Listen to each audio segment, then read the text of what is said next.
সাহাবায়ে কেরামকে বললেন, এ সাহাবায়ে কেরাম ভালো করে শুনলাম, এই দুনিয়া যেহেতু চিরদিনের জন্য নয়, এটা হলো অস্থায়ী দুনিয়া।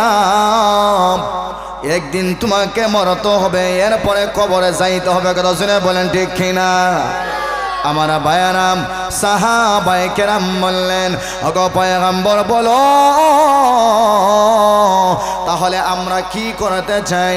আল্লাহর পয়গম্বর বললেন, ওরে সাহাবায়ে কেরাম শোনো, তোমরা যেই সময় আল্লাহর কাছে তোমরা দোয়া করবা, এত ছোট জান্নাতের জন্য দোয়া করিও না, মহান আল্লাহর কাছে তোমরা সবচেয়ে বড় জান্নাত জান্নাতুল ফেরদাউসের জন্য তোমরা দোয়া করিও।